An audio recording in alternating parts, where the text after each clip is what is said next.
those you don't know, I'm just having some dum-dums. Dum-dum-bum-bum.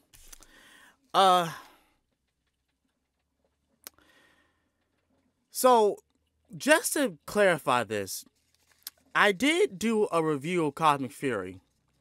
I'm gonna make sure I put it in the description and then at the end of this video, because for some reason people don't think that I talked about it. That being said, what is going on, you guys? It's your Shuri Master of Sakurai, and no, the Writer Brothers could not be here for this, unfortunately. But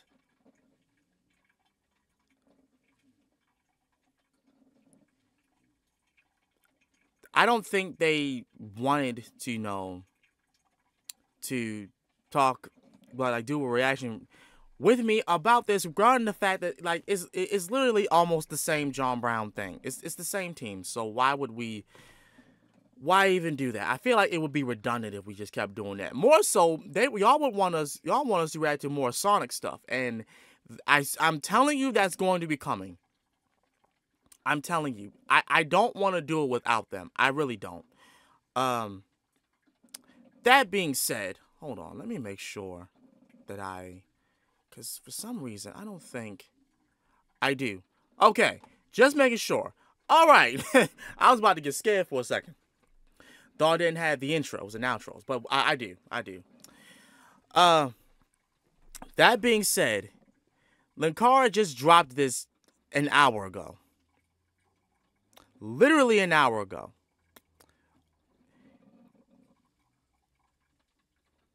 I know I've said this before, but I want to stop and just thank Linkara for making these, because he doesn't have to. Linkara atop the fourth wall does not have to keep doing this. He doesn't even have to. This man has other projects that he does that deserve way more attention than just the history of Power Rangers. Despite that, thank you, Linkara atop the fourth wall, for making these. At some point, I'm gonna have to redo some of them, because some of them either got badly done, or they just took it off YouTube because YouTube wants to be a butthole sometimes. That being said, let's get on into this. This is History of Power Rangers Cosmic Fury. And it's an hour and 25 minutes long. We got time. Let's go.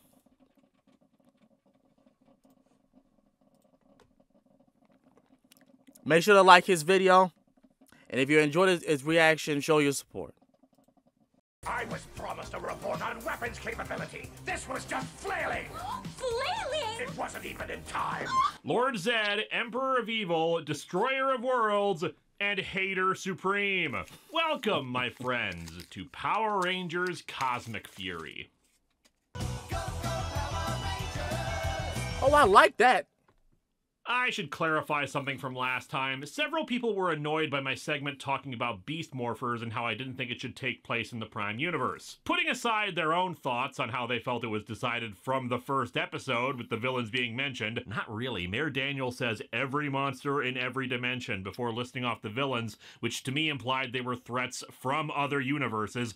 I don't deny it's in the Prime Universe. Dino Fury confirmed it. Simon Bennett confirmed it. It is fact regardless of my opinions. My fan-wanking and nitpicking does not change that, and I acknowledge it. I just don't think it makes sense for Beast Morphers to be in the main universe. But it doesn't matter what I think. Although I do have to laugh at those who say I'm thinking way too hard about this stuff, when kind of the entire point of History of Power Rangers is to think far too much about a children's show that features evil pizzas that are no match for a simple stoplight. I mean, real talk, he has a point.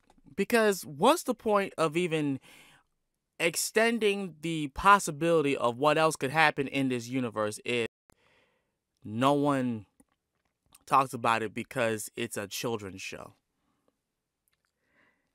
Like, the same thing could be said about Super Sentai. The same thing could be said about Kamen Rider. The same thing could be said about any of the tokusatsu shows. So I don't get why. And you know what? Another thing is that from what my understanding is, now the Power Ranger community has gotten toxic and very, very just negative lately, and I am surprised and shocked and ashamed. We can do better, y'all. We don't have to. There's no reason for us to keep criticizing each other because of our difference of opinions on a children's show. We can have disagreements and difference of opinions without disrespecting each other or insulting each other. We don't have to resort to doing that. Okay, I understand that people are passionate about the things that they grow up with. But like I said before in previous videos, you can't let that be your whole personality. You cannot let that be your entire life. If you do, you're the easiest to crumble. You're the easiest to take down. You won't be able to handle life at all if this is your entire personality. Same thing with me and Pokemon. If Pokemon and the Power Rangers were my entire personality, I'd be a shill of a human being. Continue. And ancient ninja electric guitars, and dinosaur keys that shoot black holes, and monsters shaped like keyboards. I need a keyboard with a no button. 30 years of Power Rangers, and it's always been a goofy, goofy show, and I read much more into things than most people ever should or would. But there's that really interesting thing right there, isn't it? 30 years of Power Rangers. Right. At the time of this recording, we live in a strange, somewhat unprecedented era of media consumption and creation. Back when I was growing up, the popular wisdom of children's media was that it lasted a few years, and then the show ended and it never came back. Revivals of old shows did happen, reunion movies, maybe a sequel series, but this wasn't for material made for children. Nostalgic revivals were for stuff like Gilligan's Island movies, Star Trek The Next Generation coming about because of various factors, including syndication keeping interest in the franchise alive, or maybe The Munsters and the Addams Family would get a TV movie of the like to try to get lightning to strike twice. While these kinds of things were family friendly, children were not the target audience for them. Children's media didn't get revivals because when you were an adult, you were supposed to stop caring about the stuff you watched as a kid. I mean, I'm still waiting on that gritty reboot of MathNet. But back then, media was also harder to consume. TiVo and DVRs didn't exist. You were at the whims of a TV station's programming. Maybe you'd get lucky by setting a VCR to record it, but that wasn't the norm for most. If they missed it unless it's in reruns. Home media? Videotapes would generally hold no more than 2 episodes of any given show, even if they could fit more. It was rare for an entire series to be released on home media, and even then it was ridiculously overpriced compared to later DVD and Blu-ray box sets. But after the 80s and 90s, millennials who grew up with shows like Transformers or My Little Pony, or indeed Power Rangers, just didn't stop watching. Companies kept making new seasons and new shows. Casts would rotate out, animation styles would change, but the core concept of these series wouldn't go away, and the audience stuck around far past the point they were supposed to. Some attribute this to sociological changes. I grew up in an era when the Cold War had just ended, and the youth of that time had several cultural revolutions of their own. The disaffected of the 90s, spoiled for choice in a world that no longer feared mutually assured destruction and consequently choosing nothing, a response to the yuppies and Reaganomics of the 80s, the embrace of the excessive extreme in their media, comic books especially, leading into a more mellow outlook by the late 90s until that was shattered by 9/11, and, well, we're still paying for that culturally. Point is, my generation, now adults, just does not have the same kind of upbringing as our parents did, and just didn't see a need to reject the childish things of our past anymore. Especially when technology, stuff like the internet and YouTube, suddenly allowed us to share the things that we loved with more people than ever before. History of Power Rangers itself spawned from that. Further, you know what? Facts. Before you continue, facts. Listen. That whole thing that, you know, you have to put away childish things. Motherfuckers abandoned that after, you know, we went past age 20, age 20. And you know what? It was a like, honestly, a coming of realization last year when people were making videos talking about how they're reliving, they're living the childhood that they wish they could live, that they wish they lived before, because a lot of people's parents were so fixated on trying to make the kid grow up that they didn't let the kid be a kid. Like a lot of parents, not mine, but like a lot of parents like traumatized their children and made it seem like they were doing something wrong when, you know, collecting this stuff and liking this stuff, thinking that it was going to hinder their growth, when in reality the only thing it was going to do is cut yourself off from your parent.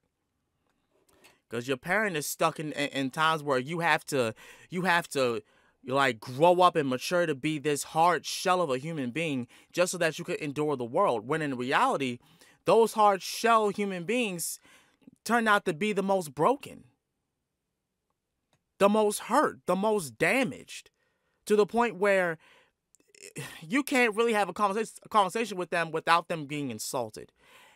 And I've seen a lot of those adults, and they don't look happy at all. They never look happy. They're always stressed. Not to say that we're not stressed.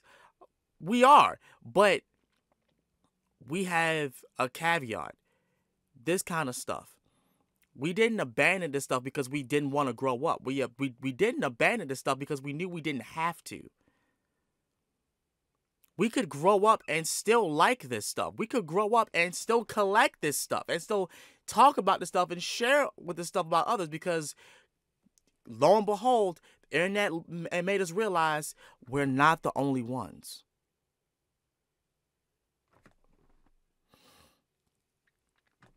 So there's that.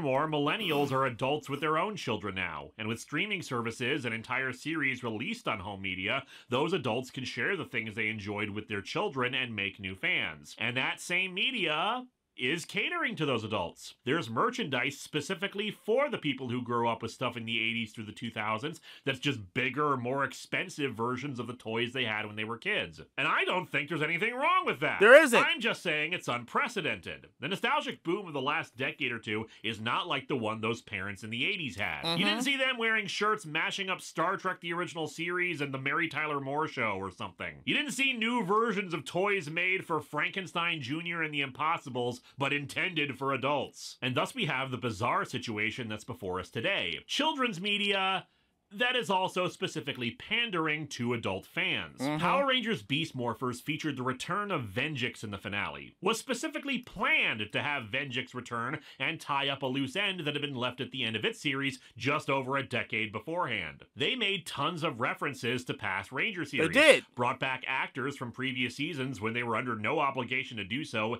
even for the sake of utilizing Sentai footage from a crossover. No child who was just joining the franchise for the first time would care about any of this. But adults cared.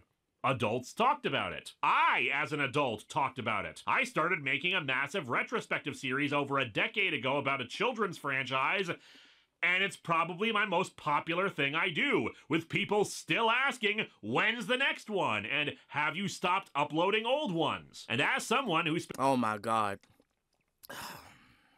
On the outside looking in, dude, you know how many people keep alerting me about history of like Linkara's view for history of Power Rangers? I'm just like, dude, check my channel. Just check my channel, or better yet, just wait, dog. Like listen.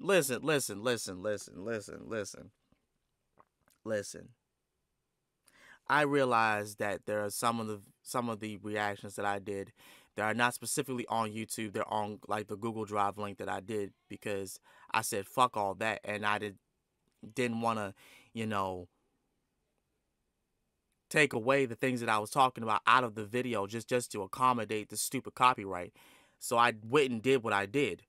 But now that he's revised a lot of the stuff that rendered the copyright, now that he's, you know, done all that, maybe I will go back and react to a few of those, especially the ones that got messed up. But at the same time, I understand where he's coming from. Dude, I'm still getting notifications for us and the Ryder brothers to keep doing Sonic. And that's not a bad thing, but it's just, wow. I didn't think it was going to be that big or that important to people, but apparently it is. So... spent a good chunk of these videos making fan theories and conspiracies and seeing patterns and things that aren't there, I'd be lying if I said there wasn't a sense of vindication for me as a fan when I am catered to with fan service references. But something that should give you pause in this is that by bringing in lots more nostalgic aspects that cater to a very specific demographic, you run the risk of the product being more about that than about being something new. Because there is a demographic that is going to grow up and have a different kind of nostalgia than you had. And would you rather your show be nothing but references to older stuff, or would you rather create something that lives up to its legacy? But speaking of that legacy, that brings us to the first thing we'll be discussing today. Power Rangers Once and Always, the 30th anniversary special for Mighty Morphin Power Rangers, reuniting a ton of actors from the original series. Obviously, it doesn't have everybody. Even before his tragic passing, Jason David Frank had said that he wasn't going to be in it, wanting to finally distance himself from the role that made him famous. Austin St. John ran into some legal issues involving the Paycheck Protection Program, long story, Google it, and unfortunately, while on probation, he wasn't legally allowed to travel beyond convention appearances and thus couldn't be there for filming. Which and Amy sucks. Jo Johnson, who's always had a weirder relationship with the franchise, declined to participate in the special, but did say that she'd be writing some Power Rangers comics for Boom Studios for the anniversary. And of course, Thuy Trang passed away in 2001. But Mighty Morphin Power Rangers wasn't just the first season's cast, so they were able to bring in those who took their spots in seasons 2 and 3, if even just for cameos. And frankly, the fact that they were able to bring back David Yost, who had left the show under less than ideal circumstances, is pretty damn impressive. In fact, he apparently was the one who conceived of the reunion special back in 2021. And to be perfectly honest, Zach was my favorite of the original 5, so seeing Walter Jones back and carrying a lot of the story is pretty damn cool. But let's get into the special itself. We open in media res. Billy, back in the blue Mighty Morphin suit, is fighting a bunch of putties. Now, see, I didn't know he was gonna be doing Once and Always. I'm glad that he's gonna be reviewing that first before he talked about Fury, as well as a reborn robot version of Rita Repulsa. The restoration of the original Mighty Morphin Powers is never really given any focus, and it is the originals, not the Thunder Powers or the Ninja Powers. As we've discussed in previous videos, it's very easy to believe the powers were repaired or Ninjor made new coins, or hell, they've all got Master Morphers now. Mind you that well, listen, if we think about all the way back in regards to SPD, the thing that what was it? The Dino Thunder Blue Ranger said that Cat or whatever her name is from SPD, the Cat Ranger, I cannot believe I'm drawing a blank on this woman's name. The Blue Ranger had stated that she literally pulled their morphers from the archives. So if they're able to do that at that point, then probably most likely at some point in time, what I like to say from a story, Billy found a way to access the archives through the morphing grid and pull the old powers out of them, thereby reviving the Mighty Morphin Power Rangers. It's more than likely that happened. And honestly, that makes more sense.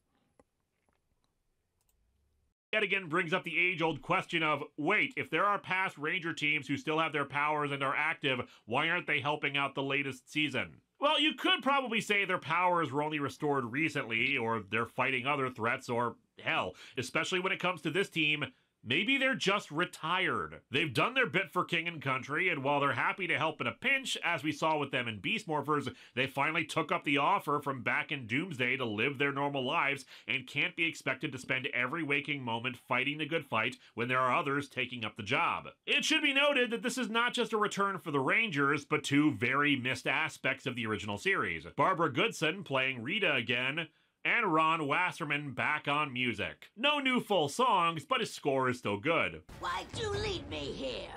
Was your grand plan just to die outside in the fresh sea breeze? Actually, it's because he loves Lord of the Rings and was hoping to hit up the Hobbit village before he died. This is New Zealand, after all. The other Rangers arrive, and we get our title logo along with the theme song, because 30 years later, Go Go Power Rangers remains awesome. Billy manages to smash Rita's face, but in her anger, she blasts him back and charges up a massive attack meant to kill him. Trini, however, leaps in front of it and takes the blast, vaporizing her. If anyone needs me, I'll be in the dark dimension planning my revenge. Okay, this could be good or bad, guys. Good because that Doctor Who special never got produced, or bad because she's planning to team up with Dormammu. Billy and Zack go back to Trini's house to decide what to tell her daughter, Min, and this scene is really the big chance to highlight the acting of our two primary leads for the special. The others might need help searching the dark dimension. You can't decide quick on how to tell someone the worst news of their life. We don't know who Min's father is or what happened to him, but we learn that Trini was raising Min on her own, and she comes in and overhears their argument. We cut to 1 year later. Zack, who apparently is a congressman now, wonder if he used hip-hop keto in any of his campaign ads, is raising Min, who's been training herself to take revenge on Rita. As I said, because of the lack of the presence of a lot of the other original Mighty Morphin members, Walter Jones and David Yost do most of the heavy lifting in this story. Honestly, this ends up working to the special's benefit, allowing Zack and Billy to get the focus in terms of character development alongside Min, instead of trying to split it between all the characters. Plus, they were able to work the absence of the other actors into the plot as demonstration of the villain's plan. Art from adversity. Since it's the anniversary of Trini's death, the two head to her grave to give her some flowers, but arrive just as Robo-Rita has returned with roboticized versions of two of her monsters, Snizzard and the Minotaur. I initially thought the choices for the monsters they brought back for this were kind of odd. Much like the Megazords, a lot of the monsters on Power Rangers tend to blend into each other after watching 30 years worth of them, with exceptions only happening if they're particularly interesting, like the aforementioned keyboard monster from Ninja Steel, Typeface. I love that thing. The original Mighty Morphin ones are more memorable to me, but that's mostly my nostalgia talking. Snizzard I remember mostly because of the name, but I don't recall it being that memorable compared to Eye Guy or Pudgy Pig. Me personally though, I would have brought back the pumpkin wrapper. Welcome to my pumpkin patch. No, Like no. Rows of human graves. This place is beautiful. Yeah, this special is still family friendly, but damn if they don't use the fact that this is technically for adult fans to up their writing game. More mentions of killing and death and stuff that the show proper could get away with. Min is eager to go after Rita, but Zack forbids her from entering the fray. Snizzard uses its powers to paralyze Jason, Kimberly, and Tommy before they shrink down into action figures. Available now at your local retailer. They're placed on some kind of machine Rita has been working on that's draining their energy. Zack and Billy retreat with Min in the Rad Bug 2. And yes, of course it can fly. Why would you build a Rad Bug 2 if it couldn't? Min wants to join against Rita, but since she's not a ranger, they say she'd get killed. That the best thing she can do is to sit tight and do nothing. Says the guy who caused all this. It stung, huh? Good. See, Zordon? That is a teenager with attitude. On the moon, Rita has reestablished her palace, which they still call Bandora Palace, even though this is CGI. She is not named Bandora, and I didn't even realize as a kid that it said that because, hey, old CRT TVs. The power You know something was crazy? Now that he pointed it out, I just realized that as well.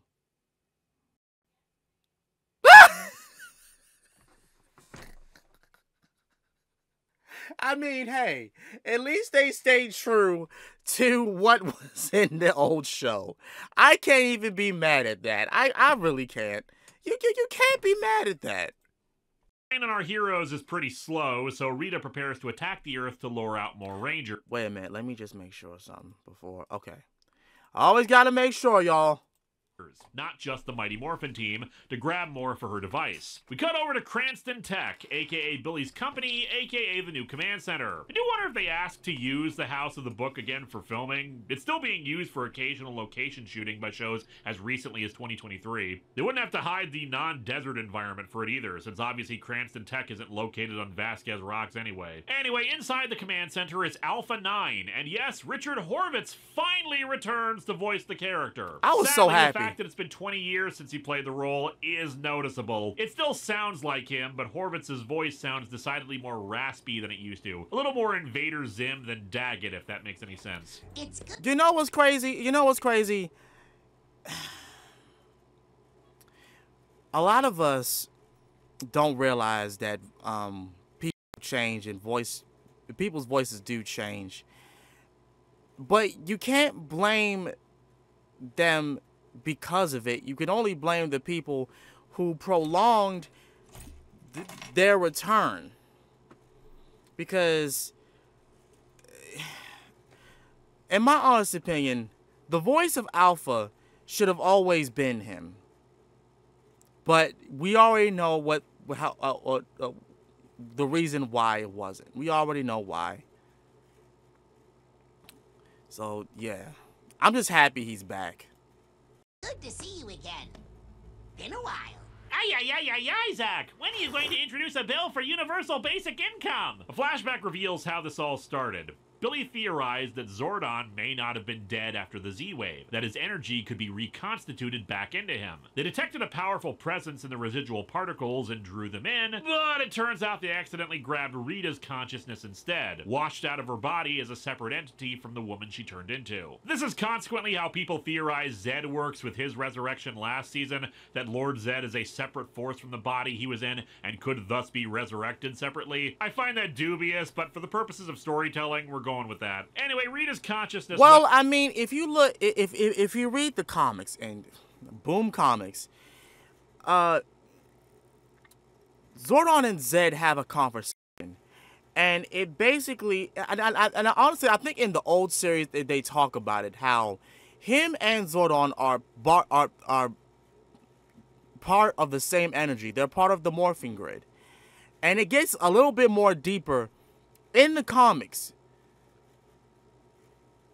A lot more deeper, actually. For those reasons, I'm not going to disclose. Go read the comics, y'all. Support the comics, please. Just support the comics. You'll understand why good and evil is basically together when it comes to the morphing grid. The morphing grid uses both good and evil energy. Into Alpha 8 and transformed him into Robo-Rita's new body. Putty started attacking all over the world, and it seems Billy hasn't been sitting on his ass since then.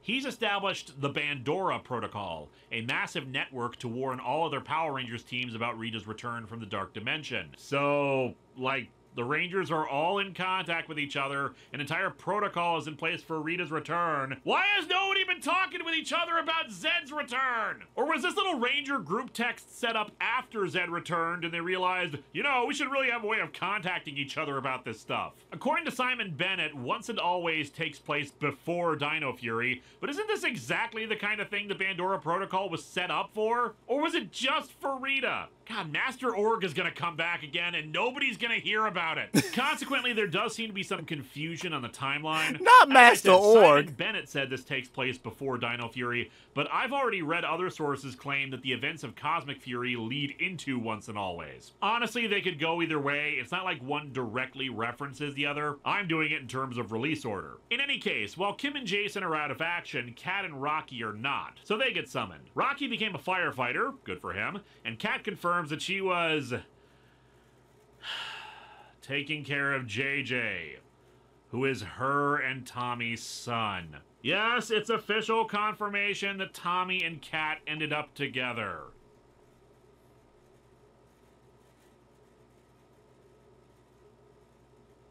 Well, at least they didn't do nothing with it.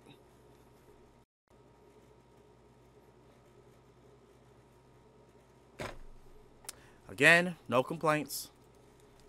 Does that mean that Christmas special in the future is canon? Damn it all, Tommy and Kimberly were supposed to end up together. Ooh, but Kat and Tommy were holding hands in Dimensions in Danger already. Well, I'm holding up my middle finger right now, so read what meaning you wanted to that. Listen, Linkara, that couldn't happen because Kimberly sent him that note breaking that man's heart.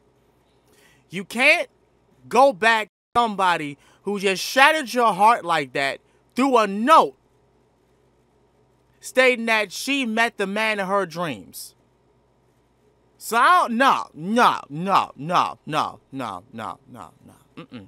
no. She sent that man a note stating that she enjoyed the time that they had, but she decided to move on and meet a man that she really wanted. Okay? And that broke that man's heart. So you want to know what happened? He chose he chose Cat. And Cat's awesome. Like, come on. Cat is great. She's great. Let me have my ship, damn it! Anyway, Min sees from the Angel Grove division of Buzz Ballyhoo that putties are attacking Ernie's juice bar. Nice to know the place is stuck around. Think Lieutenant Stone is still running it? And she takes Trini's old morpher to try to go help. As for Kat and Rocky, Alpha and Billy have constructed proxy power coins that will allow them temporary access to the Mighty Morphin powers again. Zack points out that according to Zordon, duplicating active powers is very dangerous. I don't care how dangerous too much pink energy is. Once a ranger, always a ranger. Oh, hey! They said the thing! They mentioned the once a ranger thing! And nothing else. Nothing else. No, nope. No other meme that I may have popularized. I don't hold any sway or power or influence over this show that I watched as a child. Because if I did, I'd be having an existential crisis about it and how the dumbass who makes boner jokes and oh brother where art thou references and thinks way too hard about children's media, somehow I made an impact on a 30th anniversary special for this franchise. It's a real good thing. It's a good thing that didn't happen. It's good that didn't happen. It's good that didn't happen. Oh God, what am I doing? I just wanted to talk about how I thought it was neat that there was a subtle magic versus technology thing in the original Mighty Morphin. How did it come to this? Why is this happening? Somebody help me! Linkara.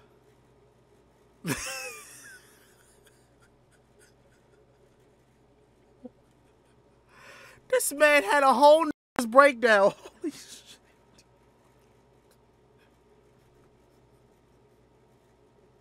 This man had a nervous breakdown.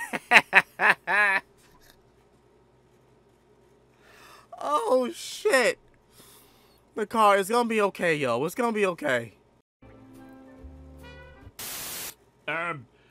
Anyway, I'm disappointed Tommy and Kat officially got together. I just don't feel they have the same chemistry as Tommy and Kim, but what the hell do I know? Anyway, Morphin Sequence is a nice update on the original. Nothing as majorly overhauled as, say, Adams in Once a Ranger, just remaking the visuals with modern tech. Neat the cat gets the yell pterodactyl for the first time. Our hero soon learns the monsters can track them while they're morphed, which makes fighting the putties harder since Snizzard keeps trying to kidnap them. Oh, and while Bulk and Skull sadly do not appear in the special properly, disappointing since they're the true heroes of the franchise, we do see this banner for Skullovich and Bulkmeyer Bulk Food Company, which I suppose explains why Skull seemed to be rich at the end of Samurai. Some kind of bulk food distributor, and he's brought Bulk in on it. 25 years later after Turbo, and they're still finding new careers to take up. Back at the command center, they get contacted by Adam and Aisha. Listen, they were entrepreneurs, man. You can't listen. They finished school. They did the whole cop thing. They're entrepreneurs. They're trying to get rich. Part of, get this, Space Patrol Alpha. Yep, Adam and Aisha are responsible for Proto-SPD, and they even mention how stealth technology that Billy developed helped them in their fight against the Trubian Empire. Mind you, this does make one wonder where the hell they were during the events of SPD, but again, probably actively retired after that. Anyway, Adam and Aisha say they'll be there in 6 hours with reinforcements, but that may be too late given how many putties are attacking. Rocky suggests they take the fight to Rita, but the same problem holds. If they're captured, Rita's machine will only get more bodies to power it. Billy starts thinking about using the stealth tech to build something to keep the monsters away from them while they attack the moon. But then they spot on security monitors men intervening in the juice bar. She decides it's time. It's morphin' time! Saber-tooth tiger! Well, to be fair, man, it has been sitting unused for a year. Maybe the battery's corroded. Subtle bit of world building here. When Min punches a putty in the face, her hand hurts from it. The quick implication is that despite how it may seem when the Rangers are fighting them, the putties are actually fairly strong and the material they're made of is harder than flesh. It basically means that, yeah, ordinary people can fight them, but it's harder than against a regular human opponent, so it's better to have a Power Ranger do it. She does better than most, but she's still a regular human outnumbered 30-1, so they soon overwhelm her. Zack and Rocky arrive to help. Messing with this place? was a big mistake. Messing around with my adopted daughter? Take it or leave it. They bring Min back to the command center. She's gonna need to talk. Can I help? Thanks. I got this. I mean, he is a politician. He's probably used to giving speeches that sound condescending. No, of course it's better than that. Min thinks that she's following on from her mother's footsteps, acting like they did when they were her age, but Zack points out that the reason the Morpher won't work for her is because she's after revenge. Revenge is an inherently selfish act, and as Zack says, being a hero is about being selfless. We also learn that Zack actually left Congress to focus on raising Min, which further shows how this is a work of fiction. Zack explains to Min how much Billy is trying to make up for what happened, and that this was all in service of trying to bring back Zordon, so lay off him a bit. While the Rangers set up their plan, we see that Rita was able to capture some more Rangers. Most confusingly, what appears to be the Phantom Ranger and 3 Lost Galaxy Rangers. What are they doing back on Earth? Our heroes spring the trap, luring the monsters into a junkyard before getting locked in place with an electromagnet. The field also preventing them from teleporting away. Min objects to keeping them alive, but Billy says this is the plan they're sticking to. Look, all-out destruction is rarely the most optimal strategy. What franchise do you think this is, Billy? All-out destruction is 99.9% of the time the most optimal strategy, to the point where you are formulaic in your approach. I mean, what, do you think you're gonna get Lord Zed to just surrender or something? The Rangers head to Rita's palace with personal one-time use cloaking devices to infiltrate it. Min takes the rad bug out to go kill the monsters, stopping along the way to help a guy and his boyfriend who have been attacked by putties, employing the ever-useful martial arts technique of running them the hell over. Once more, the Morpher doesn't work, and what's worse, Rita arrives to free the monsters. Min tries to fight her, and you can probably imagine how well that goes. Our heroes find the device and examine it, Billy realizing that the only way to free the others is by destroying Snizzard. Oh man, how could you have guessed that all-out destruction would be the solution to a monster's spell? It's only the exact same thing you have had to deal with for 30 years! More importantly, Billy realizes what the device is. It's a time portal. Rita is planning on going back to when she was first freed from the space dumpster and give herself the knowledge of the future. Kill the Rangers in their sleep before Zordon recruits them, and, you know, conquer the universe and all. Rita prepares to zap Billy as before, but Min jumps into the path of the blast. However, this time it directly strikes the Morpher, awakening its powers, and the selfless act infuses her with that power. Mind you, it feels like the person who was fully morphed already should have been able to survive it then, but hey, if you're really that much of a stickler for that, you could argue that the blast wasn't as powerful as the one that killed Trini, because Rita didn't charge it up as much. They morph, and fight scene ensues. Maybe watching you die will cure my headache. In my experience watching bad media, Rita, not as much as you'd think. She makes Snizzard grow to make sure they can't destroy him with their weapons, and while they're distracted, Billy stabs Robo-Rita through the back. That one's for the abandoned warehouse district, Rita. They summon the Zords, and I've gotta say, while the CGI Megazord itself is not great, it's still pretty damn cool to see.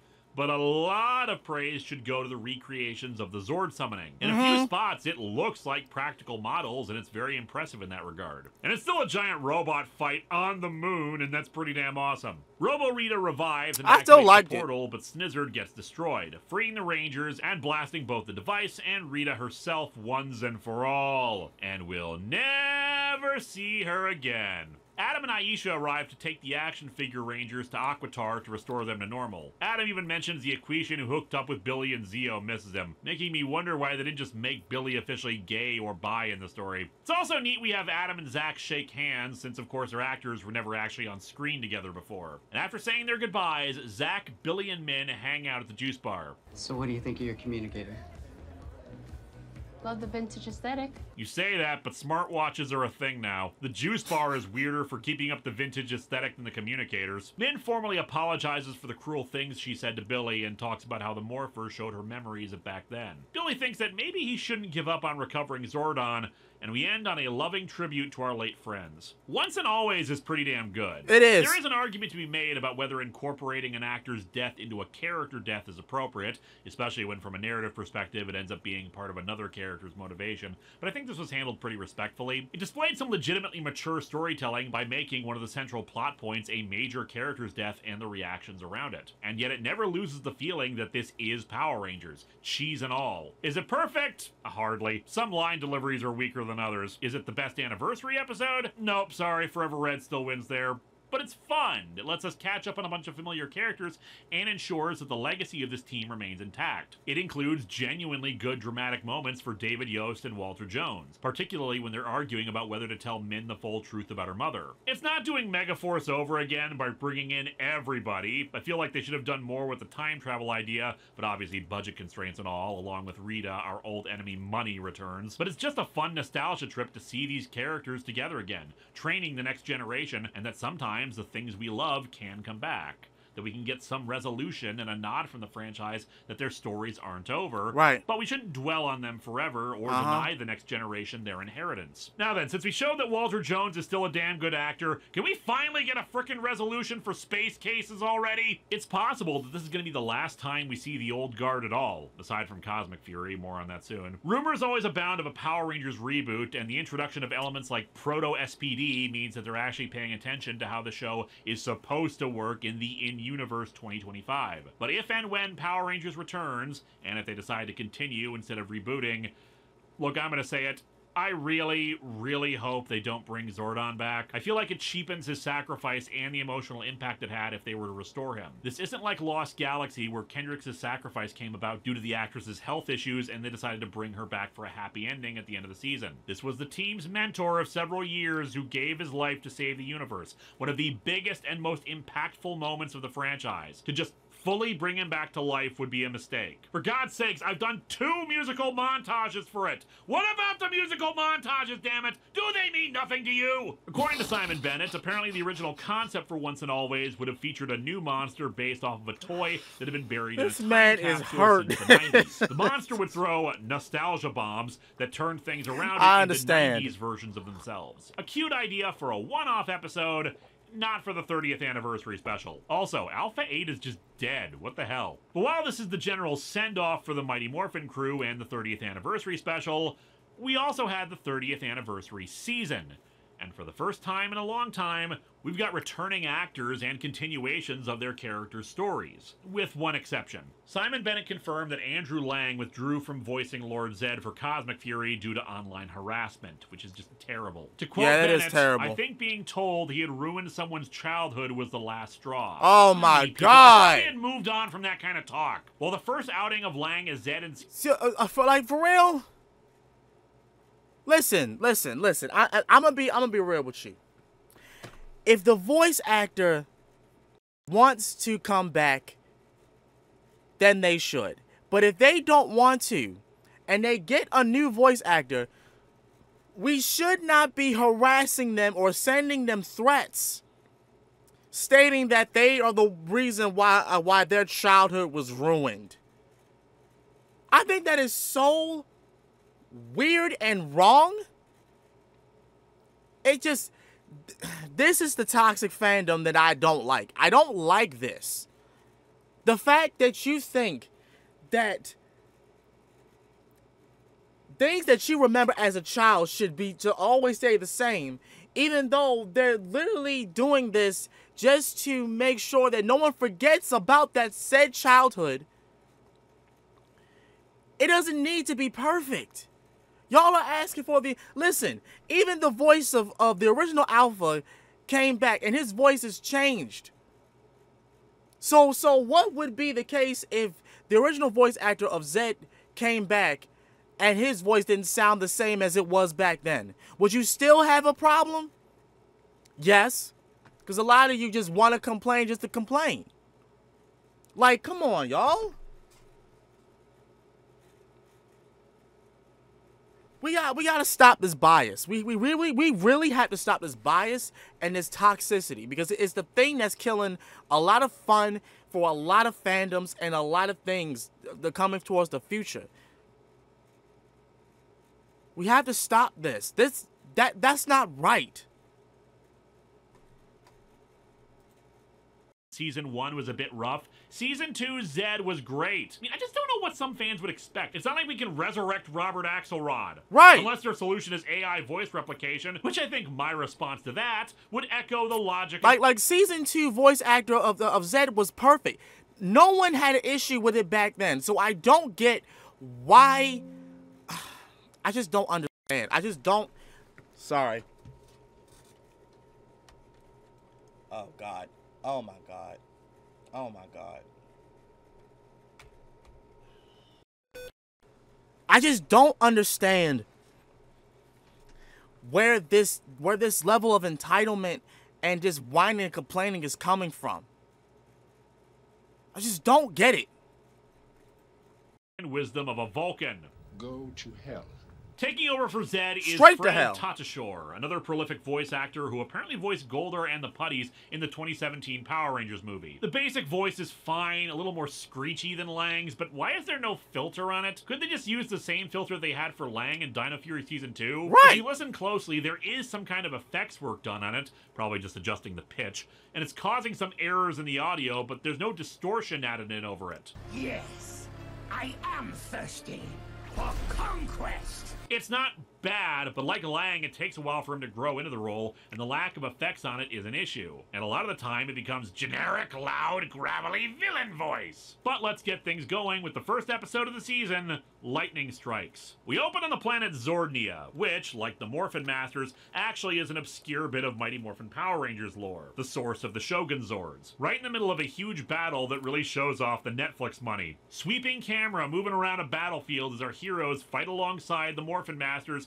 against foot soldiers and monsters. 30 years, people! We've come a long way from Jason swinging Kimberly and Zack around on his shoulders in a circle, haven't we? The Cosmic Fury theme song is a definite improvement over the last two, namely in that it feels like an actual tune now. Since it's carrying over from Dino Fury, they kept the evolution, revolution bit, so there's some music continuity between the shows. I like that. What I do not like is that after 12 years since the start of Samurai, they have finally dropped Go-Go Power Rangers from it. And I know for a lot of people that's a relief. I've made my feelings about its inclusion clear, and I get why people are sick of it. My problem is twofold, though. One, it's the 30th anniversary season, and it features returning characters from the start of the show, so why wouldn't you include it? Secondly, while the theme song is certainly an improvement, it's still built off the Dino Fury theme, and like all the theme songs since Samurai, it builds to the chorus of Go-Go Power Rangers, and thus it reaches the point where the chorus should start, and then doesn't. It's like listening to the first verse of the original Go-Go Power Rangers, and then it just stops. All build up, no release. Also, I know the lyrics are, "It's Morphin," but every time I listen to it, it sounds like they're saying, "We're boyfriends." Oh my God.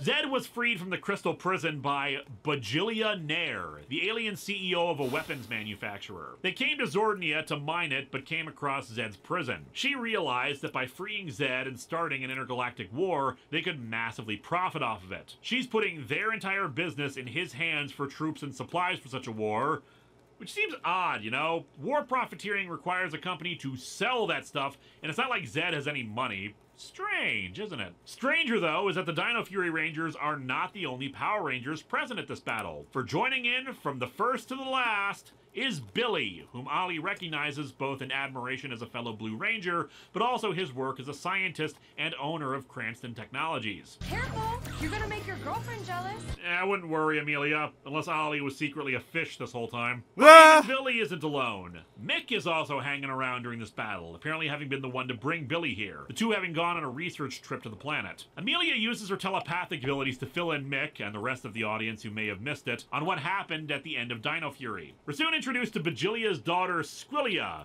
who is a parody of Gen Z influencers and even wears Lord Zed merchandise. Do you love it as much as I do? Bajilia also introduces Zed to one of her ships, a squid drill, and how it can strip mine a planet to create the new robotic foot soldiers of the season, the Zentinels. I am disappointed that they are not called Zedtinels. Still, I like them, especially since it's been a while since we had original American footage foot soldiers. Obviously, they're patterned off of Zed and their general helmet aesthetic, and coming in two color varieties. The all-silver ones that can be thought of as homaging Zed's putties, and a red one higher in rank that obviously more closely follows Zed's color scheme. Zed enters the battle himself and shows off a problem that I brought up last time in regards to Zed's voice. As I said there, word choice is also important for how a character is written and why the character felt off. It's a problem that Robo-Rita had in Once and Always too, but it's especially noticeable for Zed. He doesn't call Billy by his name. He calls him Cranston. I don't think Zed ever said Billy's last name at any point in the original Mighty Morphin seasons. Maybe they thought the villain trying to gravelly, angrily say the name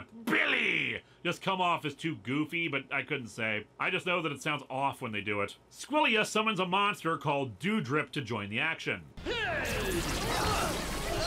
I'm afraid I just blew myself. There's gotta be a better way to say that.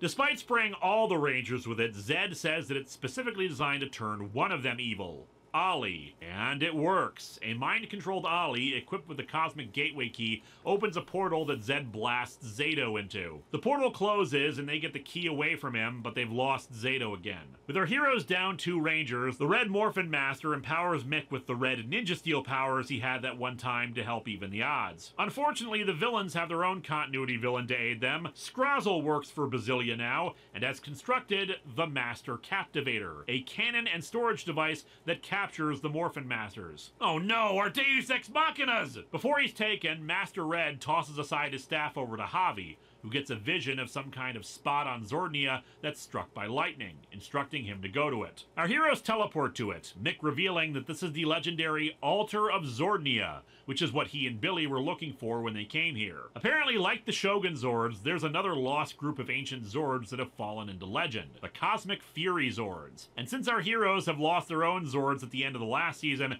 this might be exactly what they need. This is one of the bits that I know a lot of fans were disappointed by. The adaptation. Like Mighty Morphin Seasons 2 and 3, the Sentai footage this time is only of the Zords, coming from Uchu Sentai Q Ranger. Q Ranger had one of the largest final team counts with 12 Rangers, and their suits were very eclectic and distinct from each other. There had apparently been some discussion even before Hasbro took over the franchise of adapting Q Ranger, but it got passed over. A brand manager at Hasbro, Jason Bischoff, apparently did pitch an adaptation of it called Power Rangers Supernova, but that too got rejected. Oh, God damn it!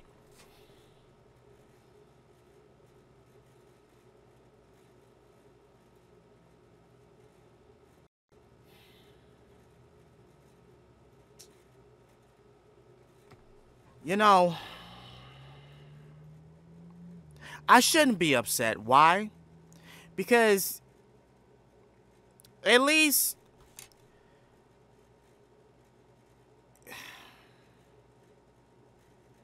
but it would have been still cool to see. Like, all of these Sentai Rangers as power, it would have been cool to see, because I wanted to see what they would do, because half of these Rangers are not even human. Like, it would have been very...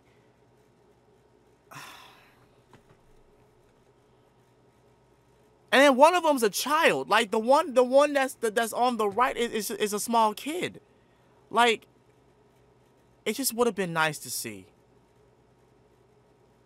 Which ultimately means we're never gonna get Supernova ever. Damn.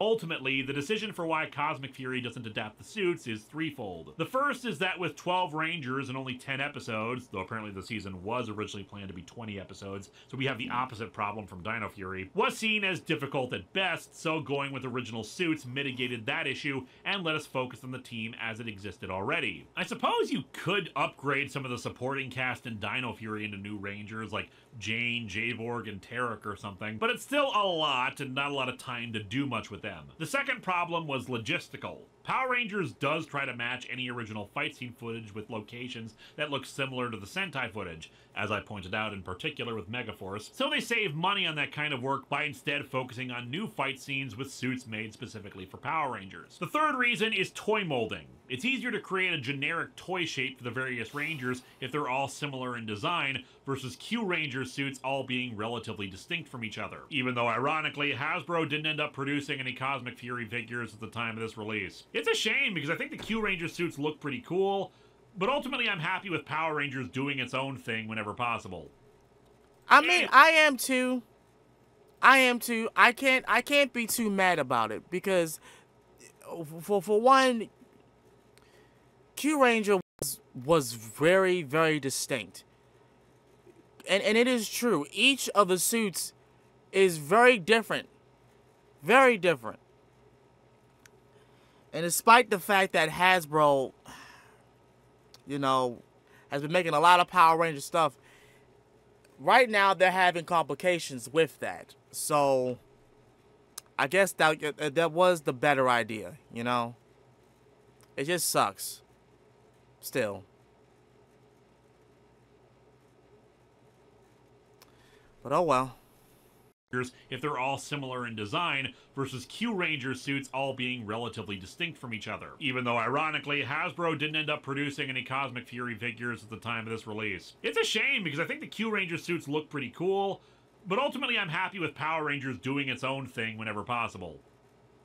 Anyway, there's a hole in the altar that looks like it's designed to fit the Morphin Master staff. I think Javi should just put the staff into it, but Billy points out, hey, this thing keeps getting struck by lightning and was designed to be operated by Morphin Masters. Maybe we shouldn't try to play with it just yet. Unfortunately, the decision gets made for them when the Squidrill commanded by Ollie attacks, transforming into a giant robot to shoot at them. Javi inserts the staff and gets blasted back. The Cosmic Fury Zords are summoned and fight the Squidrill. As for Javi... Oh yeah, that. But my arm. Ha ha ha, funny Javi, the old, oh, my arm is gone. Oh, psych, I was just hiding it, bit. It's probably not appropriate for this. He's going into shock. I know what to do. You are gonna be okay. Power Rangers, I can't help but notice that you're stretching this joke out longer than it needs to. No, he lost his arm, bitch. Dino Fury Rangers take charge of the Zords and form the He lost his arm. A Megazord made out of Christmas globes. Very scary, guys. Hey, don't knock it, Ollie. Some past Rangers were stuck in Christmas ornaments once. I just said that and remembered how weird this franchise is. Amelia beams over to the Squidrill to try to get Ollie back, but the mind control is much more thorough than it has been in the past. She knocks him unconscious and teleports him out, allowing the others to blow up the Squidrill. Zordnia is soon surrounded by a fleet of Squidrills, and everyone retreats back to the Earth and the command henge. However, Zordnia is not their target. Time for us to finish what you started 30 years ago. Set the fleet's course for Earth! Back on Earth, things are a bit in chaos among our heroes since they're not sure how to proceed, but Amelia takes charge. Billy and Mick have warned all other Ranger teams on Earth of what's going on, and Tarek says the Rafconians will be ready to defend the planet as well. Ollie and Javi are both still unconscious. They're really pushing the Javi's arm is gone joke a lot longer than I was expecting them to. You'd think that they actually cut off a character's arm. Oh my god, they cut off a main character's arm. In Power Rangers! Say what you want about Rita saying kill a bunch and once and always. This is the show going hardcore. He uses both hands to play guitar. And not for any other task whatsoever. Okay, look, yeah, that's a legit concern and all, but it's just one of the many issues with losing a limb. I applaud the show for having the balls to do something like this, but it feels like the show is kind of underselling this. Solon points out that she has experience with cybernetics. He's not the only person to have ever lost a limb. I mean, yeah, she's right. Just ask Dave Lister. And pick up the ball. Hey, yo. Plans to recreate the formula that freed him from mind control beforehand, and Billy gives a pep talk. You've all been put through the ringer. But from what I know of this team, this is a challenge that I'm sure you're all ready for. With the season being so short, a continuation of the last season, and the fact that this is the most serialized Power Rangers has ever been, it's hard to evaluate this season opener as its own thing, especially compared to ones we've had before. It's less about establishing a new status quo as much as it is establishing the plot threads that will continue throughout the season. Hell, if not for the fact that the team will be getting new powers and just got new Zords, you'd think of it less as a new season and more like the ending arc of Dino Fury. And as such, let's continue on with episode 2, Beyond Repair. Here's one hot chocolate with 80% marshmallows. Just how you like it. When the ratio of hot chocolate to marshmallows is that small, why even bother calling it hot chocolate? It's just soggy marshmallows. Consequently, she got that ratio of marshmallows to hot chocolate by having absolutely huge marshmallows in it. Solon, I know you were entombed for millions of years, but come on! But yeah, Javi's awake and they prepare to build a cybernetic arm for him. I appreciate all your help. Like you said, it's a lot to deal with. Yeah, but the show doesn't treat it like that. More on that later. While Amelia and Ollie's mom apply the mind control antidote to Ollie, Mick begins a search for Zato, saying that he has contacts all over the galaxy who might be able to help. They only know that he fell through a portal onto a green planet near a red nebula. Izzy informs Warden Garcia, Jane, and Jayborg about the possible return of Lord Zed. They've informed world leaders of the potential attack already, but since the Rangers are based in Pine Ridge, they thought it'd be good to give the local authorities and media a heads up. Jane suggests they try to trick Zed, saying that all of Earth has gone on vacation to Venus, so he invades the wrong planet. This is why so many startup media companies die so quickly. Honestly, tricking Lord Zed as if that's gonna defeat him. Meanwhile, Ollie awakens, but the antidote had no effect, and they're forced to lock him in the medical bay. Amelia asks Ollie's mom how she can be so calm given the situation. I am terrified, but putting out that vibe doesn't help. Instead, I'm focusing my energy on the facts. Which is admirable, but it's not great drama. And that's the big issue with this situation, Javi's arm, and a couple of other things to come. The Rangers confront this stuff with professionalism, calm, and only mild sadness about the more depressing aspects of it. But this is a television show, a narrative, and you need to give your characters a chance to experience harsh things and react as if they were harsh things. Javi's arm is the perfect example of this. He gets kind of bummed out about it, and that's it. He's not given a chance to truly despair, to move through it. Where's his outburst about how unfair it is that he suffered for doing the right thing? Where's him breaking down in tears when he realizes an activity that used to be simple to him is now incredibly difficult? Where's the frustration when everyone's trying to be helpful, trying to be supportive and cheer him up, but they just don't understand the pain he's going through, and there's nothing they can say or do to help him? Yes, he will ultimately get through it. That's the point of the arc. But the writing is restrictive, and thus it damages the drama for the audience. Sure, it's for kids, but if you weren't going to address the realities that come with someone developing a handicap thanks to losing a limb, why bother doing it at all? If it's about representation, which, hey, that's a good reason, why didn't you just start with the character like that? What we get from it is fine, but it could have been great. The two theorize that the infection is spread to Ollie's morphing energy itself, corrupting it. Thus, the only way to free him from the mind control would be to sever his connection to the grid, which would mean destroying his Dinohenge statue. Izzy, meanwhile, prepares to go to college with Fern, deciding not to tell her the details of what's going on to keep her from worrying. Aw, we even get a little cheek kiss between the two. I love them. At least one of my ships survived. Oh, and for anyone last time who posted homophobic or prejudiced comments when I talked about Izzy being the first lesbian in the franchise's TV seasons. Leave any bigotry in your quarters. There's no room for it on the bridge. The Rangers are called into action as Doudrip attacks in a mega squid drill, deciding to take the fight to it in orbit rather than risk it happening on the planet. Javi gets his cybernetic arm, but it's a little unwieldy, not quite synchronized with his brain yet. And yeah, that makes sense, doesn't it, Dave Lister? That's rubbish.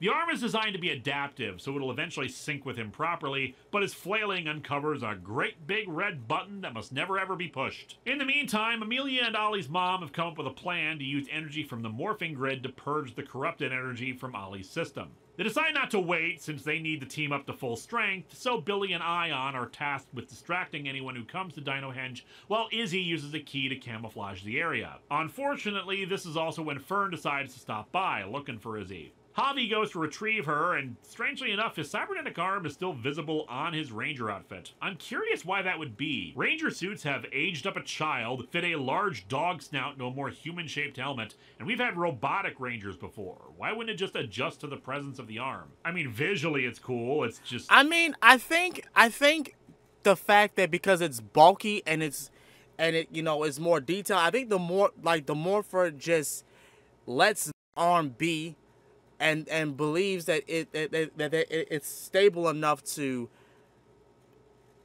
in my honest opinion, stable enough to go with the suit as he morphs. I mean, hell, the same thing happened in Kamen Rider. Y'all know how in Kamen Rider, in another a case where there'll be a rider that has something distinct about them, but it combines with the transformation. I think that's what happened, to be honest with you. In my honest opinion, I think that's honestly what happened. It happens a lot in a lot of tokusatsu shows. If something detailed on a person is there, the transformation will automatically adapt it to the suit, making it be just one with the transformation. Unusual. Javi brings her inside and they force Ollie outside to try to purge his system, but it doesn't work. The blast forces Izzy down and the camouflage fails, allowing Zed to beam down and destroy all but Ollie's Dino Henge statue. And Ollie's is only spared because he swears fealty to Zed, even proving he's still under his control by throwing his sword right at Amelia's face and scarring it. I do love an evil ranger. Now let's put a really cheap Zentai suit with no helmet on you to complete the look. The Rangers retreat back into the command henge. I want a squidrill drilling down into their base until each one of those ranger ninnies are buried in dirt. Ah, yes, I remember. The command henge's one weakness. Drills. And since we already established it earlier in the episode, they have to use the great big red button that must never ever be pushed. It's a mass teleportation system, transporting the entire command center to another planet called Eridus. It's the farthest uninhabited but habitable planet from Earth, with similar atmosphere and gravity. It also burns out the system, so it's a one-way trip and a no-way back, especially without their powers. Amelia gives the pep talk again. If we just focus on one problem at a time, we'll get through. Yeah, she's got a... Yep. Okay. Right? This is no big. Oh yeah? This is no big? Don't be a Debbie Downer, Fern. This is your big chance to spend some quality time with your girlfriend away from school. This leads us to episode 3, Off Grid. While Javi tries to relearn to play his guitar with the cybernetic arm, Billy recounts to the others how he lost his powers once. After that, I became a wolf ninja. Oh, that's quite the downgrade from dinosaur. Yeah, a lot of toy companies seem to think the same thing. Recalling how the Morphin Masters restored their powers before, and with access to Master Red Staff, Billy starts working on a way to get our heroes new powers. Their main communication system doesn't have the range to reach Earth, so they decide to reconfigure the antenna Zato had used last season to contact the Rafconians to act as a more powerful transmitter. Fern discovers blueprints for a plan to reconfigure the command henge into a spaceship, and while at first the two are supportive and happy, a wedge begins to form up between the two as Izzy insists on Fern staying behind to help with the interior of the ship instead of heading out. Yeah, and you know what? Honestly, that was the main thing I didn't like. I didn't like the fact that Izzy was so overprotective of Fern, as if she was just incapable of defending herself, incapable of helping out, is incapable of doing anything. But y'all was about to move in together into college. Y'all was about to be roommates for college. So if you thought that she wasn't able to do much, how's that gonna fly if when y'all moving to college together and living together? Like, come on. Outside, worried about her. This subplot doesn't really go very far, so I might as well talk about it here. When the season was intended to be 20 episodes, the plan was to have the two temporarily break up, a result of Izzy being overly protective of Fern. They would have gotten back together, of course, but dropping it does mean that Izzy doesn't have as much of a plot this season. Stuff will still happen, but much like the lack of drama with Javi's arm, it means that potential character conflict and drama gets pushed aside. While they set up the transmitter, Ion comes along to gather potential food. However, he comes across a hatching egg, which reveals this little creature, and I'm pretty sure that's supposed to be Silky from the Teen Titans animated series. It attacks Ion, who nicknames it a scuttleworm, eats the food he gathered, and then almost instantly transforms into a more monstrous form. They may not be able to morph anymore, but they do still have swords, so they can fight. Javi quickly learns just how strong his cybernetic arm is and is able to force the creature away. With the transmitter up, they're able to receive signals from Earth and learn that the planet is undergoing a full-scale invasion. Thankfully, they actually mention that other Power Rangers teams are fighting it,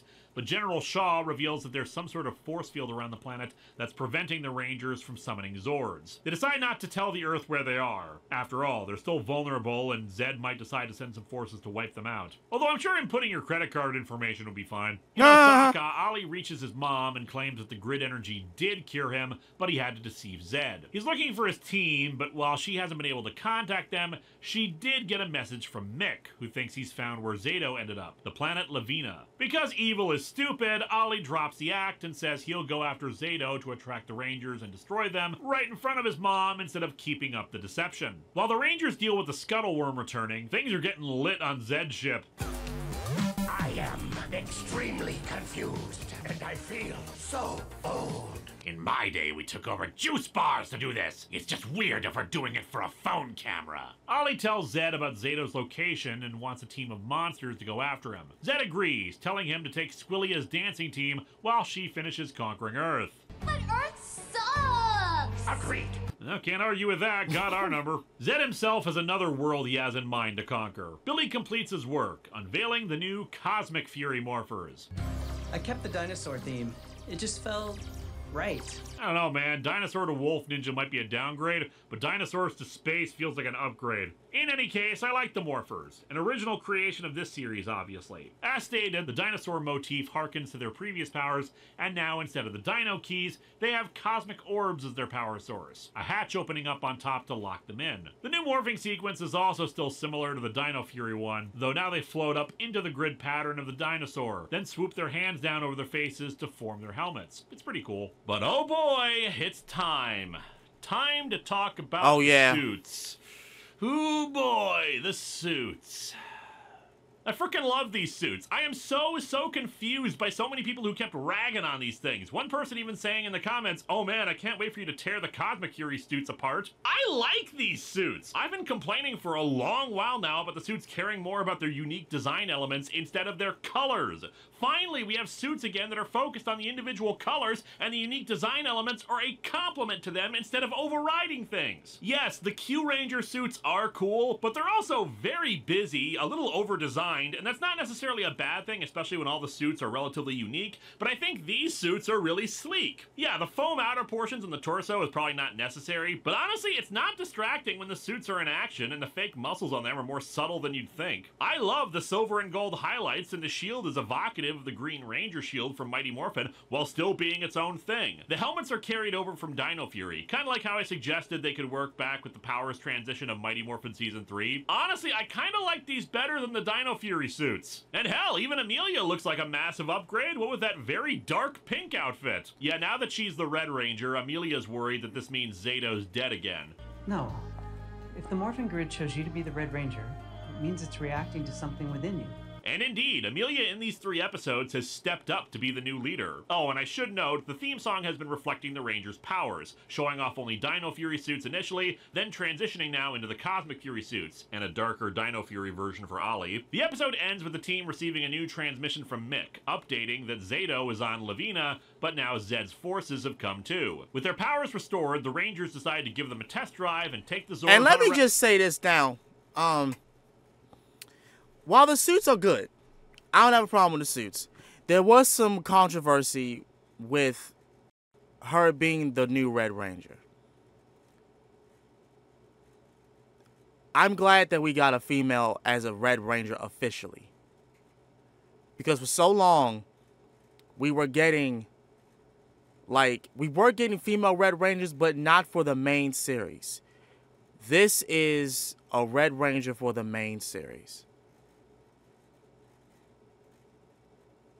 The one thing that I wanted them to do, they did. And I'm happy. I'm happy that she's the Red Ranger. Because it didn't make any sense for Zato to just be the white, this white, Morphin Mastered version Ranger with a red stripe in the middle and just leave it as that. Like, no, I didn't necessarily like that. I didn't necessarily like that because look, if you're going to do that, then just give us Supernova. Because they went and did the same John Brown thing, gave an upgrade to the Red Ranger, having white with a with some red glittered all over. So yeah. Rescue mission, bringing us to episode 4, Teamwork. Ollie and his team of dancing idiots are hunting for Zato when they come across Mick. They're about to take him prisoner when our heroes show up to save the day. Ollie shows off that Scrozzle's modified his own morpher, giving him a darker, more evil version of his Dino Fury powers. It's a bit over-designed in my opinion, but no biggie. Red doesn't suit you! Well, bitter isn't a good color on you! It's a shame how such different career paths can hurt a relationship. Despite Ollie's attempts to lead the monsters, most end up getting blasted and he's forced to retreat. Those new suits crush the competition! And those weapons, mwah! Boy, I hope somebody makes toys of those to sell! Nick reports that the planet is mostly one big forest aside from a single city, and they soon locate the impact crater where Zato crashed. They find some torn clothes and debris from his tech. They follow the trail they think he took, Ollie close behind and observing the plant life actually defending itself if it's damaged in any way. The Rangers observe the same, and Amelia mind melds with a tree, realizing that the forest is all one being, a massive sentient life form of plant life. It shows them images of Zato crashing and coming across a glowing tree. Sensing that he was dying, it drew him inside of it to keep him safe while he healed. Ollie blasts them into some plants, which instinctively trap the Rangers upon thinking they're being attacked, and says he's going after Zato himself.